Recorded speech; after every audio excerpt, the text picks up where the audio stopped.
Before starting, I just want to say, sorry if I start sounding rough. I am feeling a little bit sick. Nothing to worry about, just a slight cold. Doesn't feel flu-like at all when I'm not at work in the god-awful air quality. Anyways, it took them almost 7 minutes to start the episode.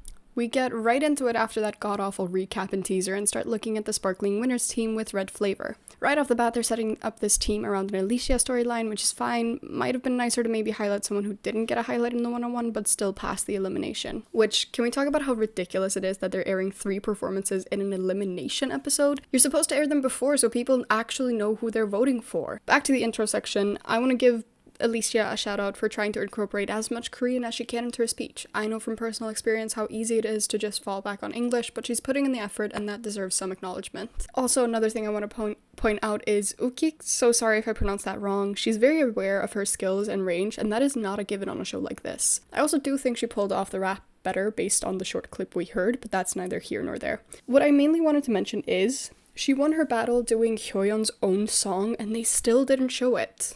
These producers must be on something. Very intriguing to me is how often they'll pit Korean contestants against international ones and then frame the Korean ones as unreasonable or unsupportive or not team-focused. I honestly get whiplash after Surviving Girls Planet, but I do think it highlights that too often these girls will be overly focused on doing what's best for them instead of what's best for the team, because at the end of the day, the performance is a team battle and everything off stage is individual. Do you guys get what I mean? Like, usually we tend to remember a contestant who makes a mistake rather than the contestant who does everything perfectly, so wouldn't you rather want everyone to get a part they can pull off instead of just getting the part you want? Sorry, this intro made me think a lot about the team dynamics of survival shows and how far they've devolved since Produce 101. Basically, your edit off stage is going to be what determines whether or not people vote for you, no matter your skill level. That's where the individual part comes in.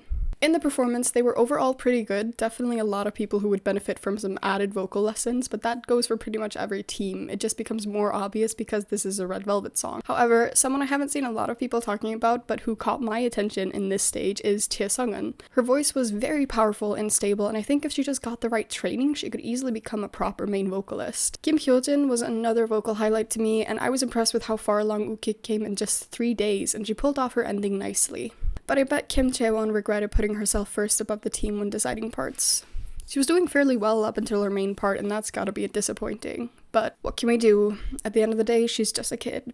It's really hard to compare performances that don't air consecutively, but both performances were really balanced. I think I just like an underdog too much because I keep rooting for the challengers before the performances even begin, so when they're evenly matched, it's so much harder to be objective. The intros are really becoming the deciding factor, and I want to root for Dolphin because they felt more like a team from beginning to end, and I think that came through in the stage because they won 3-2. Both performances were really good, so I can understand this toss-up. Moving on to the charismatic teams, turns out 16 of the winners wanted to be on this team, but only 8 could make it, so they had them race to grab bear headbands. Definitely a strategy. They chose Duruduru, but their outfits are so not what I would have chosen, just based on the actual outfits worn by Blackpink. These feel way more hype boy. The challengers, however, look way more like what you would expect for this concept. And then they reveal sisters Beharam and Yeram will be facing off against each other for this stage, which is...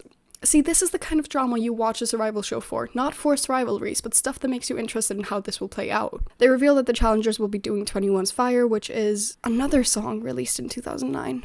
But also, that means the challengers' outfits don't really make that much sense anymore since Duruduru fits the black and gold uniform, while Fire is much more streetwear hip-hop vibes. Not saying they should copy the 2009 styling, but it should be more like baggy pants, zip-up hoodies, ball caps. We're starting properly with the challengers team, and this may sound weird, but I love it when the leaders get a good edit. I don't know what it is, but just seeing someone bring out the best in their team, helping all of them improve and make the stage perfect, it just speaks to me. I think it goes back to Sejong on Produce 101 because her leadership and irony is what made me understand why people voted for her.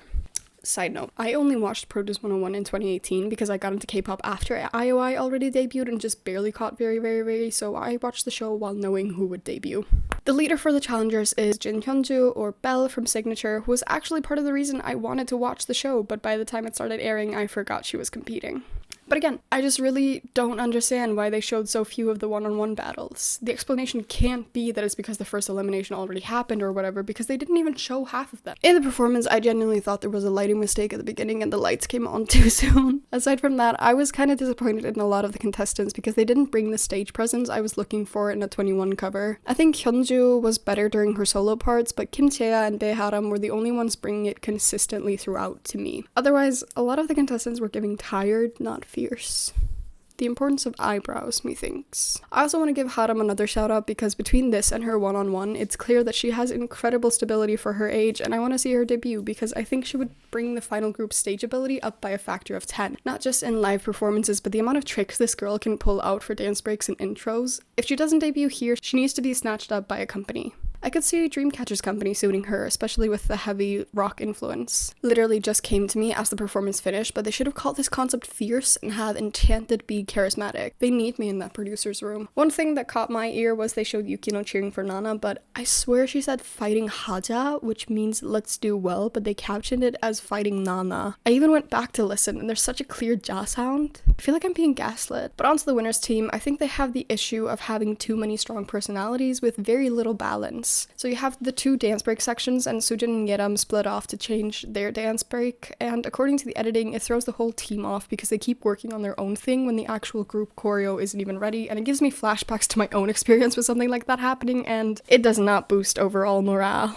You can even see from the way some of the other girls react when they start doing it that things are not going great. You can really see the tension between Sujin and Sumin, and I'm gonna be controversial for a second. One of them is 14 and the other is 18, and their first mistake was making the 14-year-old the leader. The second mistake was not officially changing to make Sumin the leader when it became clear she was the better choice because she was prioritizing the group. And listen, I know when you're 14 it's hard to hear the things Sumin was telling her, but that's exactly why you shouldn't have a survival show with a majority underage contestants, because this is a really difficult environment for them to be in. This isn't just a competition, this is their dreams on the line, and the older contestants have usually been working on achieving it for way longer and see this as their last chance. When you're 14, 15, 16, you still have years to get on the right track to fulfill your dreams, but at 17, 18, 20, it's really make or break because either you make it now or you're forced to give up because you're an adult and need to provide for yourself. Sorry to get really into it all of a sudden, but most of these older contestants don't have the luxury to just work on their skills and try again, because not only is the industry reluctant to debut over 18s, which is a whole other can of worms, you start facing societal pressure to get a higher education or a job, and idol is no longer a viable career option for very many. All this to say, I know it must have been hard for Sujin to take in what Sumin was telling her, but she wasn't telling her those things to be mean. She was trying to look out for the team, which is what a leader is supposed to do. To her credit, Sujin took the criticism well and with a level of maturity I wasn't expecting, but the 3-leader solution wasn't the correct one. It worked, but it wasn't what the team truly needed. In the performance, I was pleasantly surprised at how good the group energy was. They gave me this sense of a final pre-debut evaluation, and the stage presence was off the charts. Pretty much all the members were putting in their all to convey the song all the time. I was most impressed by Nizi and how strong her voice was, especially for her age. She was giving it her all in every category, and we gotta give props where due. But I gotta say, Jayla was so much better here than in her one-on-one, and that solidifies to me that she is a group performer. She's at her best when in a group. Her deep voice is also incredibly charming, and I think it adds so much texture to the song. This is really the performance where I want to see all of them debut at some point. Like, Sujin and Yeram also did great, and I think in a few years they definitely have potential to take on main parts in future groups, like main vocal, main dancer, and center. The winners team won, and I can't be mad. Both teams did great, but I felt a greater balance watching their performance. They won 4-1, which is a great place to remind everyone that each point is a judge deciding between them, and it doesn't mean they weren't evenly matched, just that winners came out on top for more of the judges, but it was clearly a toss-up.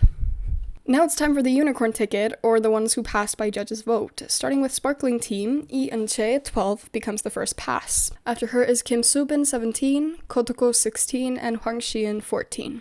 Personally, I would have given Jung Soo-bin and Noh Yeon-woo the pass.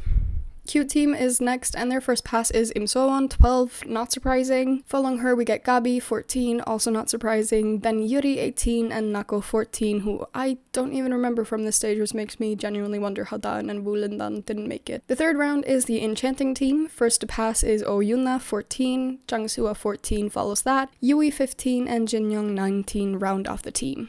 No, Riel is definitely a choice. Pure Team winners are next, starting from Bang Yoon-na, 14, Gu Kyoron, 17, Lee Hoo-ran, 17, and finally Lee Sun-woo, 20.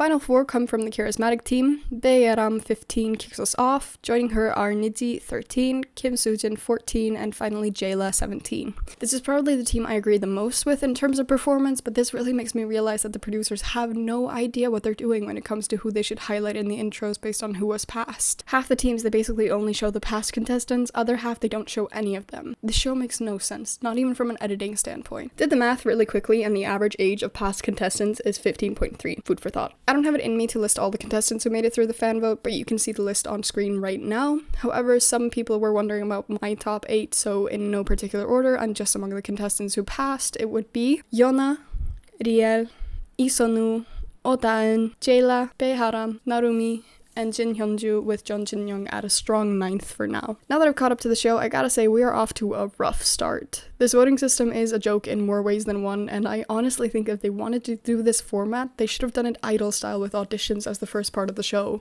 Getting all these girls to Korea for just 1 week of emotionally damaging battles? If you were going to have just 41 contestants anyways, why bother starting with 82? Why not just cut all the contestants 16 or younger, and you've already shortened the list by 38 or so contestants? Make up the rest by only picking the genuinely super talented 16-year-olds and replacing some of the less than average older contestants. Boom, problem solved.